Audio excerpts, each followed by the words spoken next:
The climate change is a common problem in Southeast Asian countries. What we are lacking is we don't have the common vision. The leadership program like this can contribute to develop a common vision in this region. I think a lot of challenges we are facing, we have created through a system of consumption and production we have created in the last 100 years. No? And all these things have contributed to climate change. If we cannot transform it, if we cannot radically change this system, we don't have a future. Observing from a COP meeting in Bali, in Copenhagen, and then in Durban, there's always a serious lack of political decisiveness, that the leaders are not addressing enough the vulnerabilities of their people, that climate change is already a reality for people in some parts of the world. That it's not something in the future, but it's already happening to them now. Climate change also make a change in the mind of the people, in the mindset of the people. So people need to think in a more creative way how to deal with climate change by doing business in a more different with the business as usual. Climate change needs more action from us. So we should make sure what we really can do to reduce the climate change. We cannot deal with the climate is individually or just a country alone. It's required a very good network. It's required inter-country, cross-country, cross-culture, because climate is something that global. It is not recognized a boundary of administration, political boundary, but we have to put together our idea, our willingness, our dedication to do something for people. So I think like the challenges we're facing in climate change, they're complex and we face a high level of uncertainty. I think the question is here, so how can we manage and nourish leaders that make change happen? So what we're trying to address here is what kind of leaders and leadership would we need to make transformations happen needed for addressing, finding innovative and new solutions to problems of climate change. A key principle of this climate leadership program, we call it appreciative comparison. That means people from different countries with the different perspectives, they come, they express their views, but listen to the views of others and get inspiration to reflect on their own views. In an appreciative comparison, you can widen your perspective. And by doing so, we are able to develop a holistic understanding. What are important aspects of leadership for you?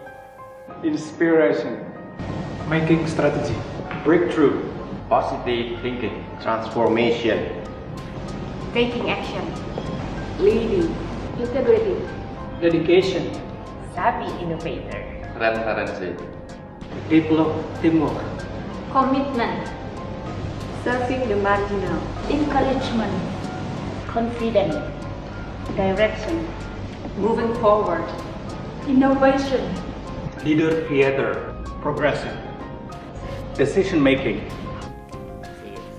Leadership is about imagining a future and taking actions today.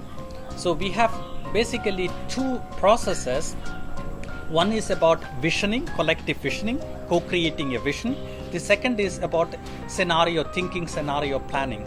Scenario thinking is about identifying driving factors and then to agree together what are the trends and what are the driving forces and how will the future look in 20-30 years if we don't change anything, and if we change things, what will be the other scenario.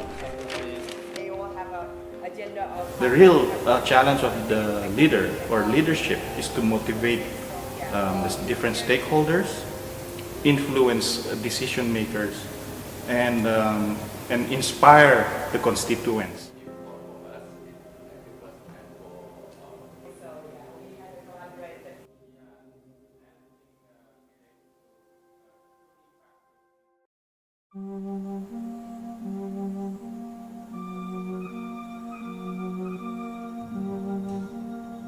leadership development programs are also about creating inspirational spaces for people to meet, share their different perspectives, and develop a collective vision. So we pay a lot of attention to select locations where people can meet and get inspirations. In our context, climate change, it is about culture, it is about nature.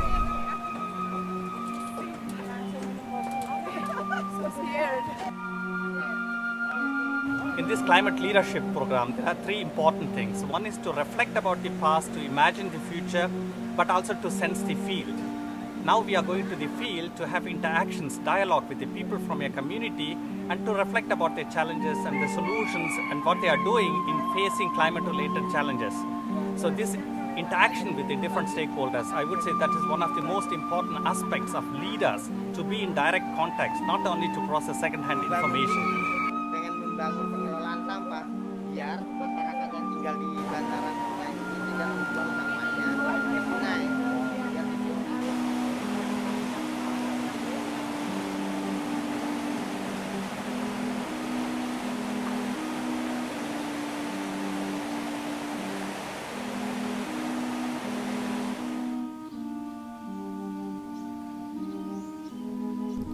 Climate leadership program is very important for Southeast Asia countries, because Southeast Asia is one of the most vulnerable countries. The impact of climate change will be very serious in this region. So through this climate leadership program, we're trying to develop a collaboration, collective action among the member countries, not within one sector but also multi-sectoral. We bring business people, NGOs, academicians, government, how we can create together an innovative action that can bring Asian countries to be more resilient to face the problem of climate change. So the reason why we do this program in Southeast Asia, especially in Indonesia, is I think a lot of innovative transformative solutions, they can come from Indonesia, from Southeast Asia. Just take an example, this Trihita Karana concept from Bali. That means if you do take any kind of action, try to pay respect to spiritual powers, but also respect to human beings, but also respect nature. This Trihita Karana, I think it is a wonderful philosophical concept to be in balance with human beings and nature, and it can provide a lot of inspiration to deal with the climate changes. The global challenge is actually changing perspective, mindsets. Probably people from the north is too adaptive of the way how people seeing them as multi-power, supremacy and everything. But they don't know that people in the south are actually getting more advanced in this, and they have they have certain capabilities that are never been recognized. But now they have to understand that people from the north must know that we people in the south are actually experts of our own environments, and you have to listen to our opinions.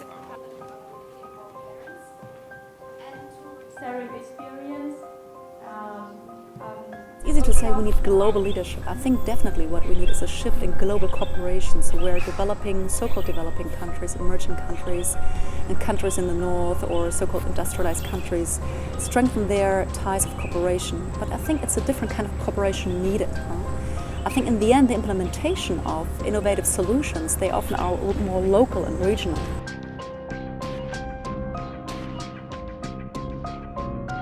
But one thing really stick in my mind is the power of now, the power of doing in the present. Because in the past, or we can call it whatsoever, we can call it history or whatsoever, actually we can learn from it. But most of we are just regretting about the past. And about the future, we can just hope or we can just predict, but there's no certainty there. But now it is our time to take action.